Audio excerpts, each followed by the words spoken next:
இன்றே டவுன்லோட் செய்து உங்கள் ஃபேவரட் ஷோக்களை என்ஜாய் பண்ணுங்க. ஆஹா, டைம் வேற ஆயிடுச்சே. ஐலிய வேற இன்னும் காணோம். அட்லீஸ்ட் பூஜை ஆரம்பிக்கிறதுக்குள்ள வந்துட்டாவது ஏதாவது சொல்லி சமாளிக்கலாம். அக்கா, மாமாவால கண்டிப்பா வர முடியாதா? இப்பதான் கார்த்திகா பேசுன. ஏதோ முக்கியமான ஒரு மீட்டிங் போயிட்டு இருக்கான், அதனால வர முடியாதுன்னு சொல்லிட்டாரு. சரிக்கா. ஏத்த அந்த செழியனையும் காணோம், இந்த ஐலியும் எங்க போனானே தெரியல. இந்த பூஜை நடக்குமா? அயலி மட்டும் வராம இருக்கட்டும், அதுக்கப்புறம் நான் என்ன பண்றேன்னு பாரு. அவதானே பூஜைய முன்னாடி இருந்து பண்றேன்னு சொன்னா. அப்போ செழிய அவன் வரமாட்டான். என்னத்த சொல்றீங்க? அவன் பூஜைக்கே வர முடியாதுன்னு சொன்னேன். வர முடியாதபடி ஏற்பாடு பண்ணியாச்சு. அத்தை, அம்மா நேரம் ஆயிடுச்சு. பூஜையில கலந்துக்கிற சுமங்கலி பொண்ணுங்க உட்காருங்க வந்து.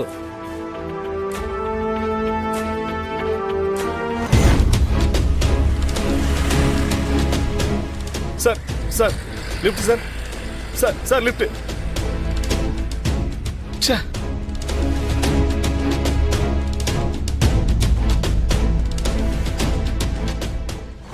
ரித்திகா, வா நம்ம போய் உட்காரலாம். உட்காருங்க.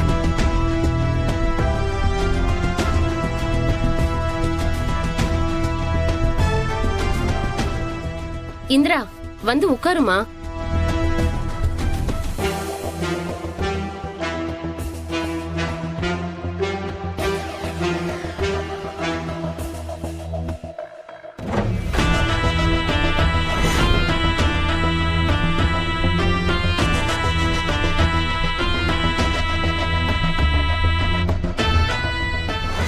இந்திரா, நீ யாரை எதிர்பார்த்துட்டு இருக்கன்னு எனக்கு தெரியும். அவன் கண்டிப்பா வரமாட்டான். நீ பேசாம உட்காரு. ஏன் அப்படி சொல்றீங்க?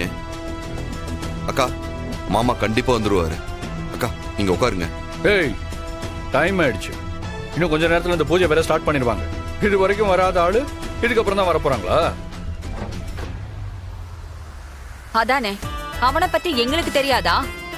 எப்படியெல்லாம் எங்க குடும்பத்தோட மானத்தை வாங்க முடியுமோ அதுக்கான எல்லாத்தையுமே அவன் செய்வான். இங்க பாரு இந்திரா, நீ அவனுக்காக வெயிட் பண்றதெல்லாம் சுத்த வேஸ்ட் தான்.